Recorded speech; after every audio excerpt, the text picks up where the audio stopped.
India കൂട്ടായ്മയ്ക്ക് നേതൃത്വം കൊടുക്കുന്ന കോൺഗ്രസിന്റെ ദേശീയ നേതാവെന്നറിയപ്പെടുന്ന രാഹുൽ ഗാന്ധി പാർലമെന്റിലേക്ക് മത്സരിക്കാൻ തെരഞ്ഞെടുത്ത മണ്ഡലം ഏതായിരുന്നു? ഏറ്റുമുട്ടേണ്ടത് സംഘപരിവാറുമായാണ്.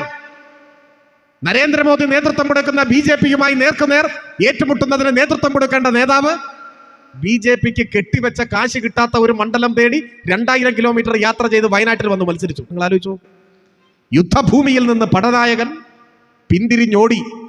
ഒരു കാലാളോട് പോലും ഏറ്റുമുട്ടാൻ ഞാനില്ല എന്ന നിലയിൽ BJP ഇന്ത്യയിൽ ഏറ്റവും ദുർബലമായ കേരളത്തിൽ അവർക്ക് കെട്ടിവെച്ച കാശ് കിട്ടാത്ത സ്ഥലത്ത് വന്നിട്ടാണ് മത്സരിച്ചത്. ആര്? BJP വിരുദ്ധ പോരാട്ടത്തിന്റെ നായകൻ. ഇതിനേക്കാൾ വലിയ ജാള്യത ഉണ്ടാക്കേണ്ട ഒരു സാഹചര്യം വേറെ ഏതെങ്കിലും നേതാവിനുണ്ടായിട്ടുണ്ടോ? ജാള്യത ഉണ്ടാവേണ്ട ഒരു സാഹചര്യം ആ കേരളത്തിൽ വന്നാണ് ഇന്ത്യ കൂട്ടായ്മയുടെ ഭാഗമായി നിൽക്കുന്ന സംഘപരിവാർ ധ്വംസനങ്ങൾക്കെതിരെ, സംഘപരിവാറിന്റെ നേതൃത്വത്തിലുള്ള ജനാധിപത്യ ധ്വംസനത്തിനെതിരെ ഏറ്റവും കരുത്തുറ്റ നിലപാട് സ്വീകരിക്കുന്ന LDFനെതിരായിട്ടാണ് യാതൊരു ഉത്തരവാദിത്വമില്ല തരം താഴ്ന്ന പ്രസംഗം, പരാമർശം നടത്തിയത്.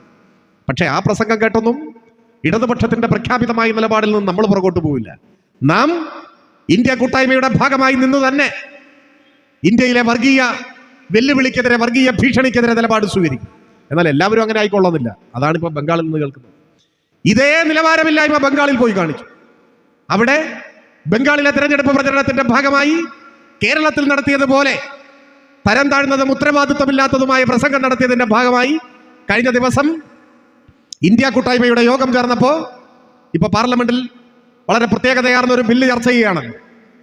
RSSന്റെ കുടിലമായ രാഷ്ട്രീയ ഉദ്ദേശം മറച്ചു പിടിച്ചുകൊണ്ടാണ്, അതിനു വേണ്ടിയാണ് ഇപ്പോഴത്തെ ബില്ല്. അതിലേക്ക് ഞാൻ വരാം.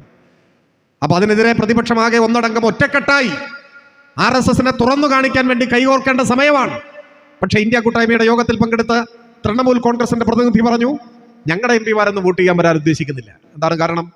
നിങ്ങൾ നടത്തിയ വിവരക്കേട്, നിങ്ങൾ ഞങ്ങളുടെ നാട്ടിൽ വന്ന് നടത്തിയ ഇന്ത്യ കൂട്ടായ്മയെ ദുർബലപ്പെടുത്തുന്ന, RSSന് വളമായി മാറുന്ന ഉത്തരവാദിത്തരഹിതമായ പ്രസംഗം, പ്രസ്താവന.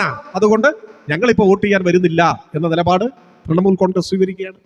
സത്യത്തിൽ ഇന്ത്യ കൂട്ടായ്മയിലെ 10-30ഓളം വരുന്ന രാഷ്ട്രീയ പാർട്ടികളെ പൊതുവായ ലക്ഷ്യങ്ങളുടെ അടിസ്ഥാനത്തിൽ ഒരുമിച്ച് അണിനിരത്തുന്നതിന് എന്ത് വിട്ടുവീഴ്ച വേണമെങ്കിലും ചെയ്യാൻ സന്നദ്ധമാകേണ്ട പാർട്ടിയാണ് കോൺഗ്രസ്.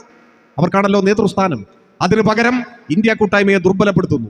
ഓരോ സംസ്ഥാനത്തും അതത് സംസ്ഥാനങ്ങളിൽ ഇന്ത്യ കൂട്ടായ്മയുടെ ഭാഗമായി നിൽക്കുന്ന സെക്യുലർ പാർട്ടികൾക്കെതിരായി തരം താഴ്ന്ന പരാമർശങ്ങൾ നടത്തുന്നു. അതിന്റെ ഭാഗമായി ഇന്ത്യ കൂട്ടായ്മ ഇപ്പൊ ദുർബലപ്പെടുകയാണ്. അതാണ് ബംഗാളിൽ നിന്നും വരുന്ന വാർത്തകൾ സൂചിപ്പിക്കുന്നത്.